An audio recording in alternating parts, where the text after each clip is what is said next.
Los premios Convivencia entregados en 2014 destacaron la labor de la joven pakistaní Malala Yousafzai y la científica valenciana Pilar Mateo. El premio Malala reconoció su lucha por el derecho a la educación de las mujeres de su país, una lucha que estuvo a punto de costarle la vida a manos de la intolerancia terrorista. Bismillahirrahmanirrahim. In the name of God, the most beneficent, the most merciful. I say hello and hola to everyone. And first of all, I would like to say thank you to the President of the Valencia Regional Government, Chairman of the Spanish Senate, President of the Professor Manuel Proceta, I'm right, Foundation, Secretary General of the Foundation, and especially the Ambassador of Pakistan for coming here and for supporting us. I'm feeling very honored that I'm sharing this award with a great woman.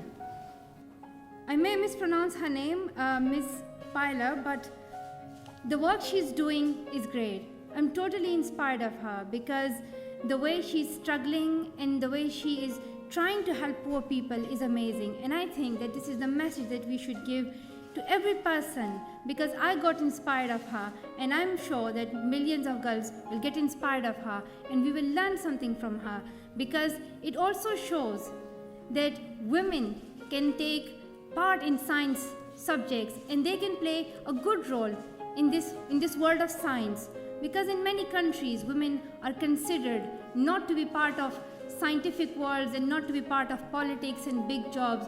Women are limited to the houseworks only. They are considered to be housewives, taking care of children, cooking good kind of food, but they are not considered as a part of this world in which we live together. So she is an example to all of us. We must learn from you.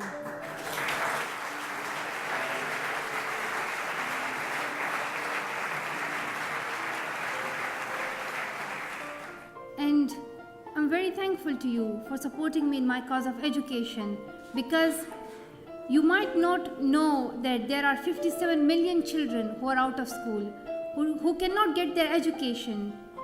And not getting education does not only mean that they would not be able to go to school, but it also means that they would be deprived of their basic human rights. Because when a child goes to school, he does not only learn about physics, chemistry or biology, but the child learns equality when all the children are sitting on the same benches, when they learn respect of each other's color, cultures, religion and traditions. And this is the first part, this is the beginning of life, where children learn the basic things and which help them to continue their journey.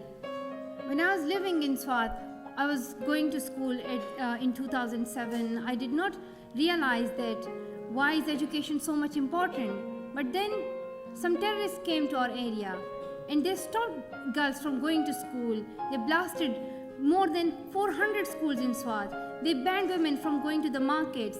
They were against women's basic human rights.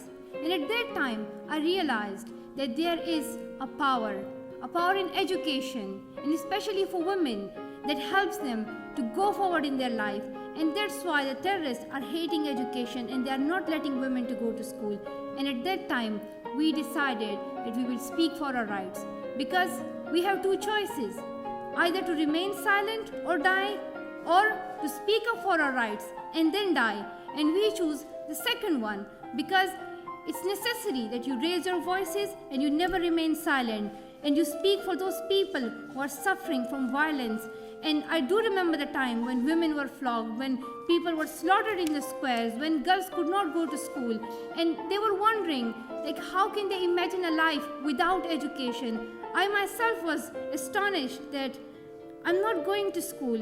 How can I become a doctor? How can I achieve my dreams? But through our struggle and through our campaign, we showed it to the world that your words and your voice has a power. When you speak, it has a power, and people listen to it. And you can defeat terrorism. You can fight through your voice. You can defeat terrorism through your voice, through your struggle. Not with violence, but through non-violence. Your words are more powerful than guns.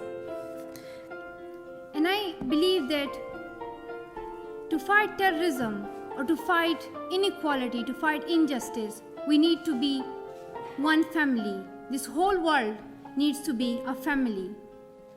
And I'm truly inspired and I'm thankful for this award, because today they did not judge me that you are from another country, or you are Muslim, or you are wearing a shawl, or you speak another language, but rather they judge the character and the efforts that people are doing. So I'm really thankful, because you are playing an important role, and in a very important role, in showing people how we can create harmony in our society, how we can bring tolerance, and how we can make this world to live equally with justice and with diversity. Thank you so much. It was a great honor for me to be here, and I'm thankful to all of you, and I wish you good luck. Gracias.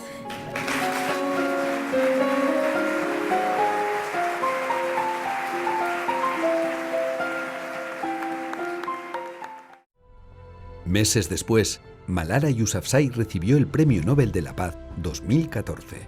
Malala es una víctima del terrorismo, como 2 décadas antes lo fue Manuel Broseta, 2 personas que en épocas diferentes se enfrentaron a la intolerancia y al terror con las armas del respeto y el diálogo.